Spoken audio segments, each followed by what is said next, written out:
Samsung A73 5G. Ayan, meron siyang mga line. Ayan.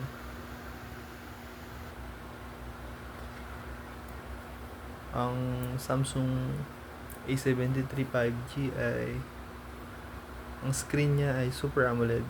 Ayan. So, Super AMOLED, alam niyo naman pag Super AMOLED, medyo pricey yung kanyang screen replacement. So, tanggalin lang natin yung mga screw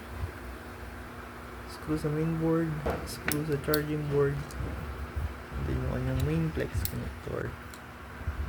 Ayan. So, ang ikakabit nga pala natin dito na screen and budget meal lang, TFT lang, TFT screen replacement. So, ang worth kasi ng original screen na ito yata nasa 4K, and so, wala pang budget ng ating client, so hindi naman siya masyado daw maselan. So, sinabi naman natin na mawawala na yung fingerprint, so okay lang naman daw. Ayan. Ayan, na-remove na natin lahat. Ito na yung ikakabit natin. Bagong screen.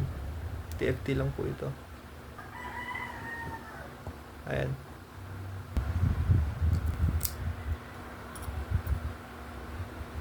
So, pag TFT, medyo mas makapal pala yung mga bezel niya. Mas maliit yung screen. Pero, kung hindi ka naman maselan, okay lang naman din. Saka pag TFT, hindi na siya magkakaroon ng line issue kasi nga hindi na Super AMOLED. So, kaya nga pala nagkakaroon siya ng line issue minsan sa pag nag-update tayo, nag-overheat yung phone and nawawala ng connection yung flex connector ng ating LCD, kaya ayun, nagkakaroon siya ng line issue.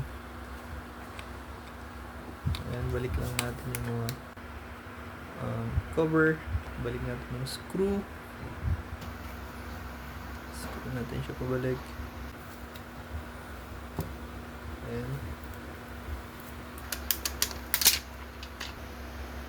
So, ayan, okay na yung unit, ma'am.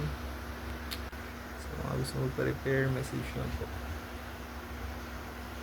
All goods na ito.